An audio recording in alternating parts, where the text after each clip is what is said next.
Malam-malam, Wali Kota Makassar Munafri Arifuddin mendatangi beberapa kantor kecamatan.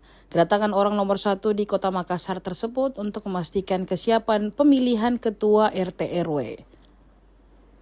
Kunjungan dimulai dari kantor Kecamatan Biringkanaya. Api disambut oleh Camat Biringkanaya, Juliaman, bersama para lurah sekecamatan Biringkanaya.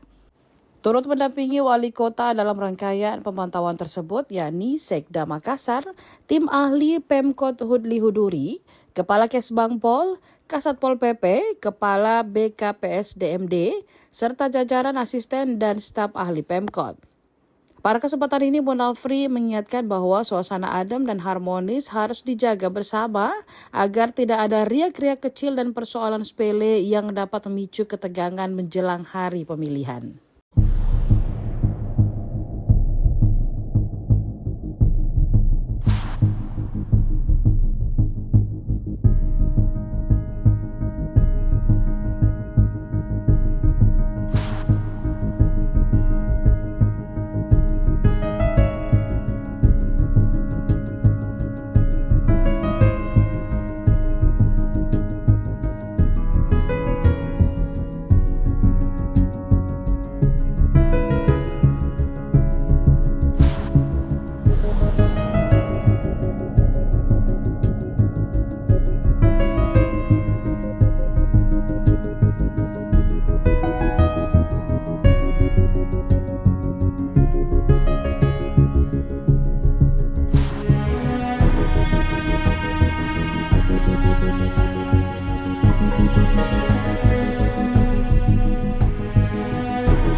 Kedua adalah bahwa pemilihan ini harus berjalan dengan sejujur-jujur dan seadil-adilnya.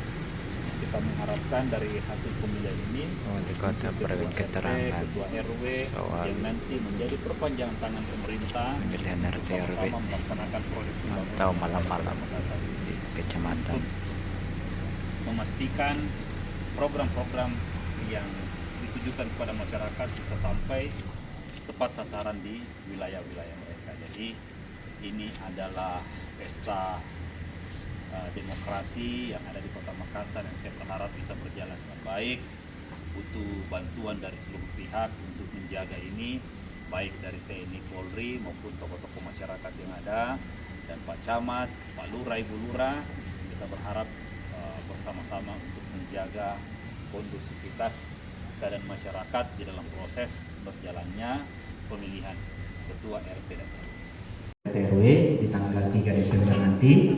Perlu kami laporkan di Kecamatan Panakukan ada 90 RW, 475 RT, dan yang melaksanakan pemilihan untuk RW itu kurang lebih sekitar, yang tidak melaksanakan 26 RW Pak Wali. Download Tribun X sekarang, menghadirkan lokal menjadi Indonesia.